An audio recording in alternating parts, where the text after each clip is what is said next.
Salut à tous, c'est Pépé. Dans la vidéo d'aujourd'hui, je vais vous montrer comment je m'y prends pour faire un bandeau dynamique qui affiche les informations d'un morceau en direct et sur lequel j'ai appliqué une bidouille pour faire apparaître une animation qui indique la progression du morceau. Pour cela, nous aurons besoin de deux plugins, le plugin Tuna qui va nous servir à mettre en place notre bandeau dynamique et le plugin StreamFX qui nous servira pour la manipulation de notre barre de progression. Donc n'oubliez pas de les installer. Sachez qu'ici, je vais me baser sur des morceaux stockés en local dans ma machine, mais il est possible de refaire la manipulation en liant un compte Spotify. Je ne m'attarderai pas sur cette option, étant donné que je n'ai jamais vraiment testé et que j'en ai pas besoin. Je vous laisserai creuser, mais vous allez voir que ce n'est pas très compliqué. Pour cette vidéo, il y aura donc 4 étapes pour notre manipulation. On va d'abord préparer le dossier de travail, ensuite on va préparer la scène sur OBS, ensuite on va paramétrer le plugin Tuna, et dans un dernier temps, on va mettre en place la barre de progression. Il y a beaucoup de choses à voir, donc je vous propose de commencer tout de suite. Dans un premier temps, je prépare la playlist de musique que je vais utiliser sur mon stream. Pour ce faire, je crée un dossier dédié et je mets mes morceaux dessus. Alors, deux petits conseils. Premièrement, vous allez créer un dossier dans un endroit et il ne devra pas bouger de place, sinon il faudra refaire quelques manips, donc organisez-vous de ce côté-là. Et deuxième conseil, faites attention aux morceaux que vous utilisez et assurez-vous d'être en accord avec les conditions des plateformes, des Creative Commons, d'avoir éventuellement l'accord des artistes. Voilà. La particularité du plugin Tuna, c'est qu'il se base sur les métadonnées de vos fichiers musicaux pour afficher les informations telles que le titre du morceau, le nom de l'artiste. Ainsi, pour ne pas avoir de soucis, assurez-vous que les métadonnées de vos morceaux sont correctement remplies. Et si ce n'est pas le cas, vous pouvez assez simplement les modifier. Vous pouvez le faire directement dans les propriétés de Windows, mais à choisir, je préfère le faire avec VLC. Vous ouvrez votre morceau dans VLC, puis vous allez dans le menu Outils, puis dans Informations sur le média. Vous remplissez les informations dont vous avez besoin, comme le nom du morceau et de l'artiste, mais vous pouvez aussi renseigner le nom de l'album ou une image de la pochette si vous avez besoin d'aller plus loin, éventuellement. Moi, j'ai surtout besoin du nom du morceau et de l'artiste, donc je m'assure que tout est bon et je fais enregistrer les métadonnées. Ensuite, dans ce même dossier, je vais créer deux fichiers texte. Un fichier artiste.txt et un fichier morceau.txt. Il n'y a rien besoin d'écrire dedans, juste de créer ces fichiers et c'est bon. Voilà, c'est tout bon pour la préparation du dossier de travail. Ensuite, je vais préparer ma scène et les éléments dont je vais avoir besoin. Donc je reviens sur OBS. Pour commencer, je vais créer une scène dédiée pour stocker mes éléments. Comme j'utilise de la musique déjà disponible en local sur mon ordinateur, je vais ajouter une source VLC. Dans les options de cette source VLC, dans liste de lecture, je sélectionne le dossier où j'ai mis ma musique. Et pour le reste des options, je vais répéter la liste de lecture. Je vais jouer la playlist au hasard avec lecture aléatoire. Et dans comportement, je vais choisir de mettre en pause, c'est-à-dire que la playlist se mettra en pause si je passe sur une scène sans musique justement. Pour le reste des éléments de ma scène, je vais d'abord mettre en place une source texte qui correspond au nom du morceau qui va s'afficher. J'ajoute une source texte, je coche lire à partir d'un fichier et je pointe vers le fichier morceau.txt que je viens de créer.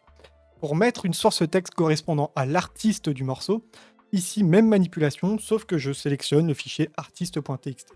Personnellement, je ne fais pas apparaître les visuels des morceaux. À la place, je vais me contenter de rajouter un petit picto musical blanc, comme ceci. À ce stade, les textes n'apparaissent pas encore et c'est normal. Nous reviendrons un peu plus tard sur la mise en forme des éléments, car là, nous allons passer au paramétrage du plugin Tuna.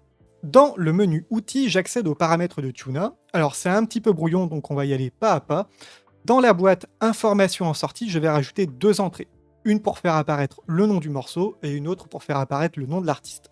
Ici, je vais rajouter le nom du morceau. Tout d'abord dans Chemin de l'info, en pointant le fichier texte morceau.txt que j'ai créé auparavant. Ensuite, dans le format de sortie, je vais taper ce qui correspond au titre du morceau, c'est-à-dire le label pourcentage T minuscule.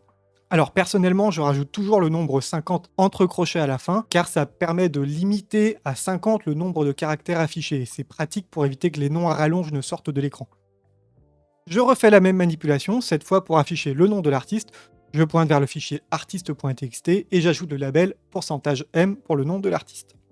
Pour le reste des paramètres de Tuna, je n'oublie pas de cocher supprimer l'extension du fichier du titre, si besoin, pour éviter d'avoir le point MP3 qui apparaît à l'écran, ce n'est pas très joli.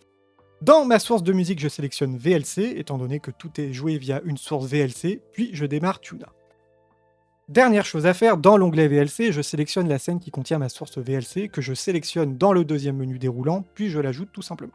Je fais un petit détour pour vous montrer qu'il existe également un onglet Spotify. Vous pouvez également lier votre compte Spotify à ce plugin. Je n'ai jamais essayé, donc je ne vais pas rentrer dans les détails, mais il existe plein de ressources là-dessus sur Internet. C'était au moins pour vous dire que c'est possible. Si vous avez bien suivi toutes ces étapes, normalement vous avez vos éléments qui se mettent à jour selon la musique, mais on va aller un petit peu plus loin en transformant cet élément en barre de progression. De retour sur ma scène, j'en profite pour retravailler un petit peu la disposition, la taille, la police de caractère de mes éléments. Je vais également créer dans ma scène un dossier dans lequel je vais mettre mon pictogramme et mes éléments texte. Grâce au plugin Tuna, je vais rajouter une source barre de progression en blanc, comme ceci. Ensuite, je vais sur mon dossier qui contient les éléments et je vais ajouter 2 filtres. Premier filtre, un masque dynamique ou Dynamic Mask que vous aurez en installant le plugin StreamFX. Alors je ne vais pas rentrer dans les détails de ce filtre car je le trouve vraiment pas facile d'accès et assez confus. Alors pour ne pas vous perdre, je vais aller au plus simple. J'ajoute mon filtre. Dans le menu déroulant source, je choisis ma barre de progression. Puis pour chaque canal de couleur, je vais mettre la valeur de la couche alpha à -1. Donc pour le canal rouge, l'alpha valeur d'entrée à -1, et ainsi de suite pour le canal vert et le canal bleu. Puis je vais rajouter un filtre correction colorimétrique qui est natif à OBS. Je vais ajouter la couleur de mon choix avec l'option addition de couleurs, et une fois que tout est fait, n'oubliez juste pas de masquer la barre de progression, et tout sera bon. Et voilà, bon ici c'est un petit peu brut, mais avec un petit peu de mise en forme et d'effet de votre côté, je pense que vous arriverez à bien l'intégrer dans votre layout. Et à vrai dire, j'aime bien cet effet parce qu'il est simple, pas intrusif, et il me rappelle le gimmick de la chaîne de live de l'époque. Voilà, c'est tout pour aujourd'hui, merci d'avoir suivi, si vous avez des questions, n'hésitez pas en commentaire, et on se retrouve pour une prochaine vidéo. Salut!